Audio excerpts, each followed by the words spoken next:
Imagine a lake that not only reflects the sky, but also forgotten sins, a place where every wave holds secrets, and every silence carries voices that should never be heard. What would you do if a simple fishing trip revealed not fish, but crimes buried for generations? What if, as you gazed into the water, the reflection that emerged wasn't yours, but that of someone who should already be dead? This isn't just another horror legend, it's a living curse, one that crosses entire families and never forgives. Blackwater Lake exacts a heavy toll on those who dare touch its waters, and with each generation the price grows higher. Brace yourself. With each detail revealed, you'll feel the lake calling to you, as if it wanted to drag you into its depths. The Lake of Memories.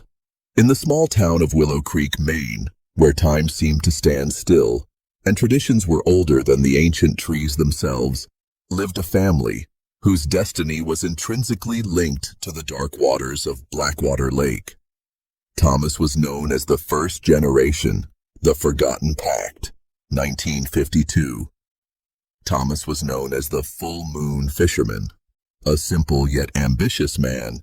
He believed the lake held secrets beyond human comprehension. He often told other fishermen, "The lake isn't just water, it holds memories, and memories have a price." Thomas had discovered something extraordinary. During full moons, the lake showed reflections of past events. Initially, he used this knowledge to find the best fishing spots, observing where other fishermen had found success decades before. But greed corrupted him. He began using the lake to locate treasures hidden by travelers passing through the region. On one of these expeditions, he encountered a wealthy merchant carrying gold. In the darkness of dawn, Thomas killed him and hid his body in the depths of the lake. It was at that moment that he made an unconscious pact with something ancient that slumbered in the depths.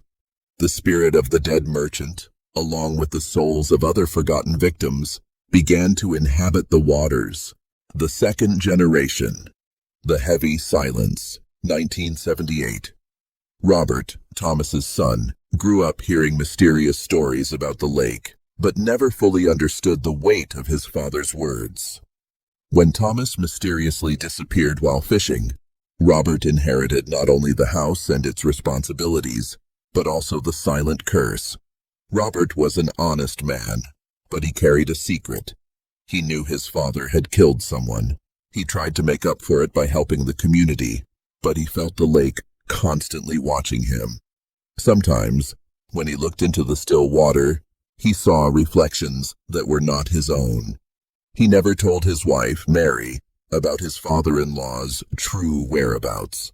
When Mary was sick, Robert felt guilty, as if the illness were a punishment for keeping silent. The third generation.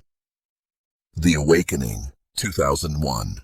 Abigail, daughter of Robert and Mary, grew up in an environment where responsibilities came too early. At just 13, after her mother's death from a prolonged illness and her father's mysterious disappearance during a fishing trip, she found herself alone to manage the household and maintain family traditions. The local community, though supportive, kept a respectful distance from the family. There were long-standing rumors about the lake and the fishermen in Abigail's family, but no one spoke openly.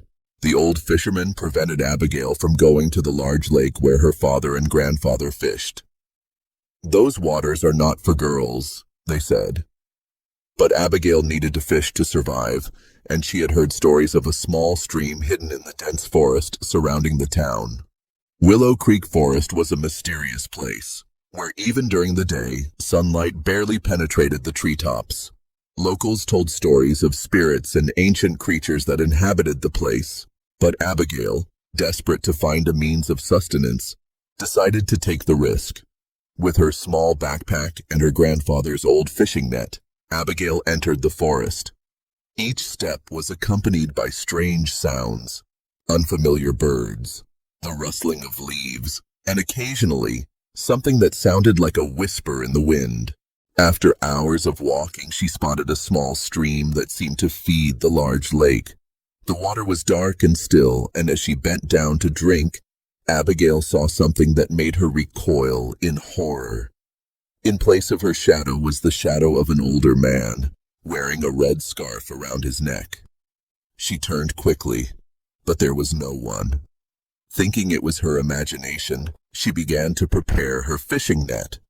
But as she approached the slippery shore, she lost her balance and fell into the dark waters. Abigail couldn't swim. As she struggled to keep her head above water, she felt something grab her ankle and pull her into the depths.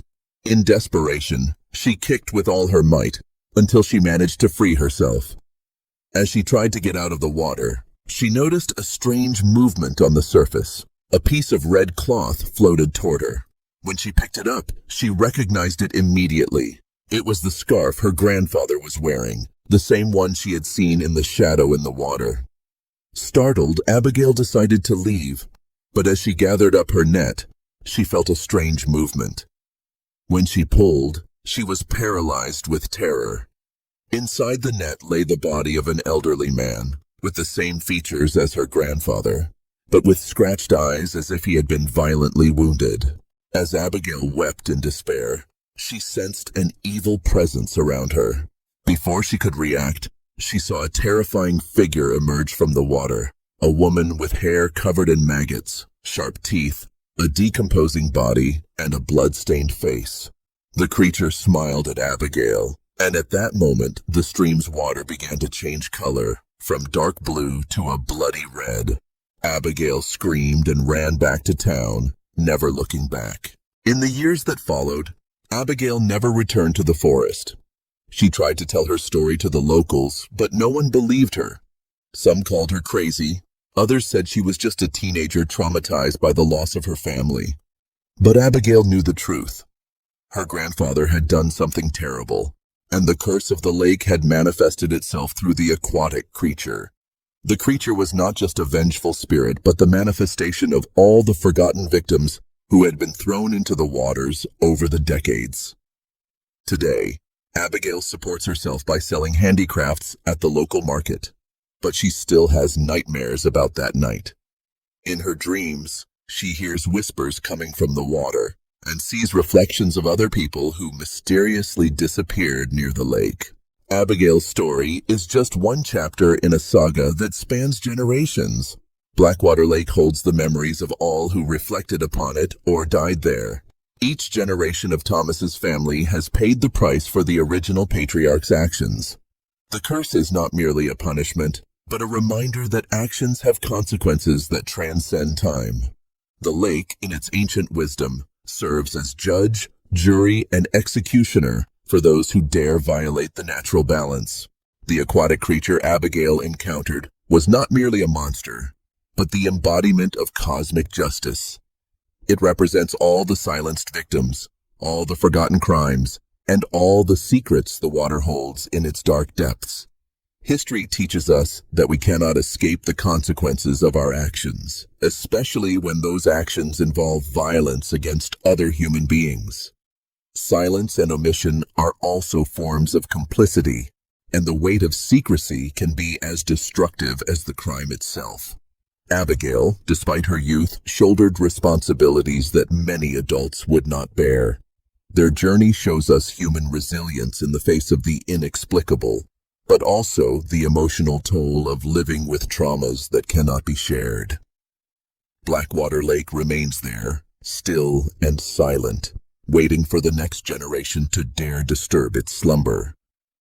For in still waters, memories never die, and justice, however late, always finds a way to manifest itself.